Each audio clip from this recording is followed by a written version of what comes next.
Gonzaga Nation SI. I'm Dan Dickau. He's Adam Morrison on the Gonzaga Nation Media Network. We continue to break down the season in regards to Gonzaga basketball. Well, it's best time of the year, March Madness. Adam is in Denver. I'm in Sacramento. We'll both be calling games in different ways during the first two rounds of the NCAA tournament. So, Mo, welcome. How was your flight in to Denver? It was solid. Flying the charter is usually nice and quick and easy. Quick and easy, absolutely. You guys on that charter, you're basically at the beck and call of the NCAA tournament when the charter's there, but then when Coach Few is ready to leave. How much time did you have to prepare to get ready to leave, or was there a set time, or did he adjust it in any way? They gave us a day's notice, so it was good. But I know what you're talking about. There's times when the schedule will move a few hours, and obviously it's based on guys practice and prepare time. So I understand it, but sometimes it gets a little bit difficult. Shifting your day around, then it moves 2 hours, 3 hours. But this time was smooth. Well, we'll talk a little bit about Gonzaga's upcoming opponent, Grand Canyon University. There's a couple unique tie-ins between that program and Gonzaga's program. But, looking back, you were a huge part of the NCAA tournament. I had some games in the NCAA tournament that I played for with two different programs. It's an unbelievable, amazing event to be a part of. 15, 20 years after you're a part of it, I think you take a step back, or at least I can, and sit back and be like, wow, I got to play in this event. I got to play in some pretty big games, and I got to have some pretty cool moments where I played well. Tell us a little bit about your first experience in the NCAA tournament, what the pressure was like, and maybe your first chance to look around and be like, wow, this is awesome. Well, my first year, I think we're a 2 seed in Seattle. We played Valparaiso with that, Blake Steps crew, with a bunch of seniors. So, I played decent that game if my memory serves, and we played well as a team. But yeah, it was a cool experience to, get to play close to home per se for us. And, we didn't play great in that second round game, but we had a good time. That experience was good for me to understand that I could compete at that level and play well.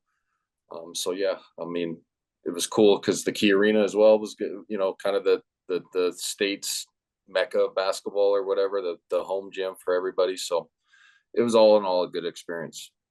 I remember being at that second round game against Nevada where you guys lost. I was injured during my NBA career at the time, so I was able to go up there, and it was a deflating kind of environment in the Gonzaga fan section.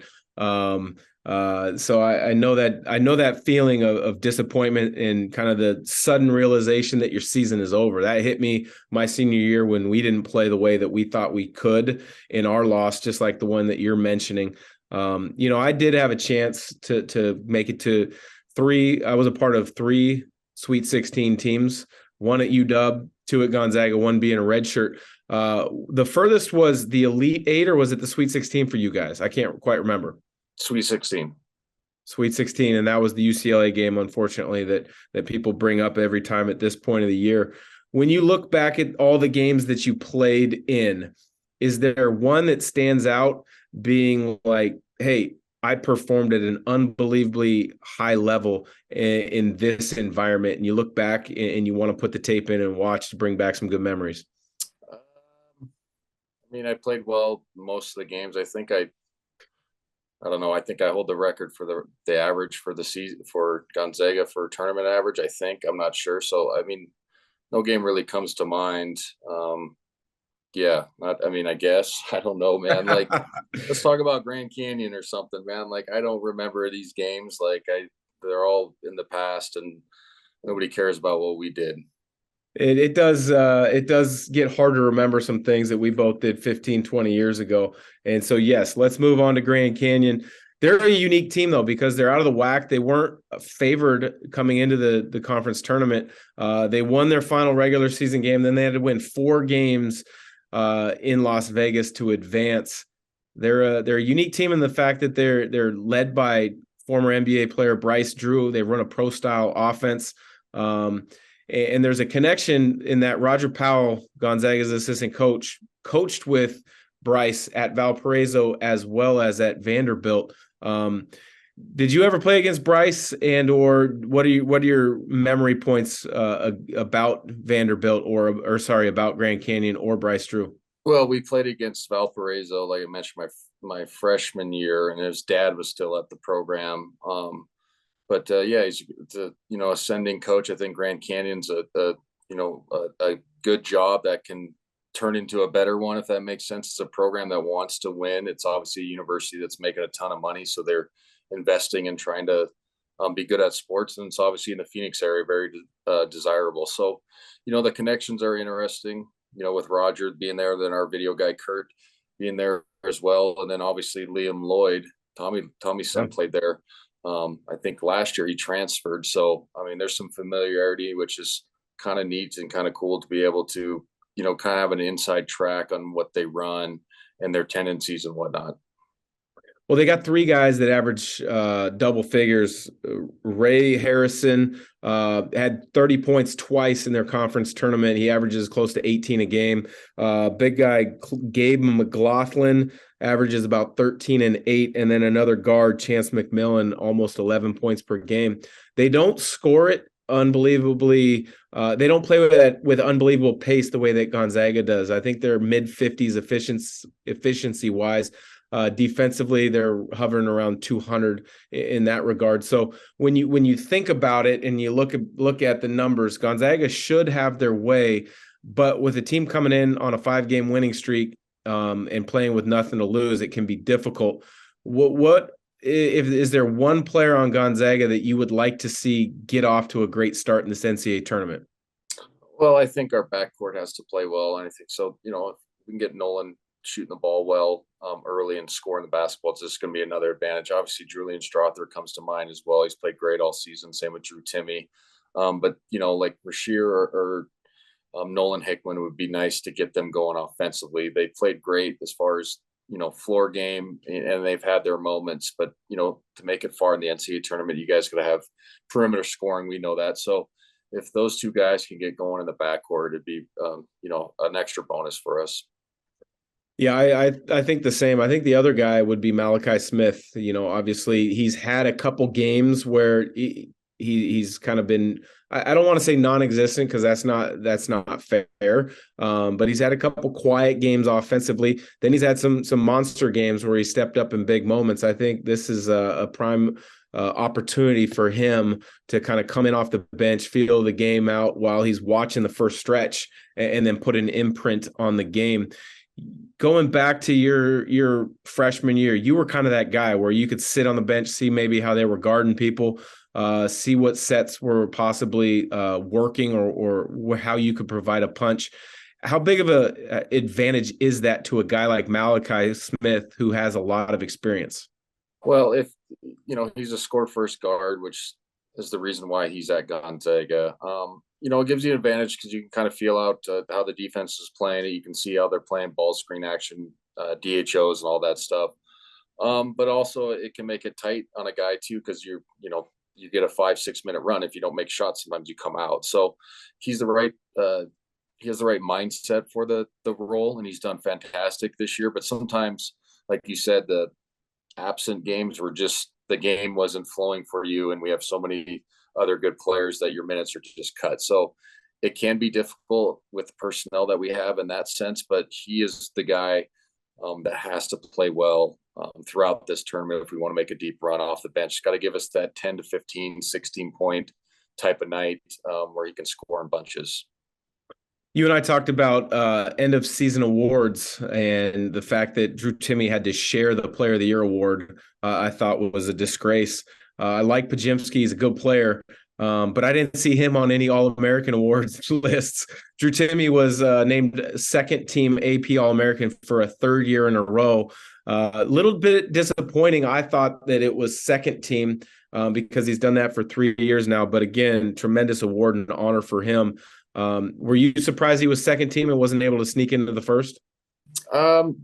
Maybe, but it's hard to tell. Sometimes you can argue about the West Coast bias or East Coast bias being on the West Coast, and it's impossible to gauge how people vote for those major awards. But I think the the crime was the sharing and Bajetski's a good player, but it's also like, what they finished 4th or 5th this year. You know what I mean? And like, Drew absolutely took over games in the West Coast Conference. So, but 3-time All-American is a pretty good deal to have on your resume. Obviously, one of the best players that's ever played at Gonzaga. So happy for him in that regards. But maybe you could argue, first team was deserved, but 3 times in a row being on All-American period, the top 10 player in the country is really special. Yeah, it's pretty amazing. In fact, that he's coming from Gonzaga and doing that shows you where the program is now. And they have those guys, coming in all the time.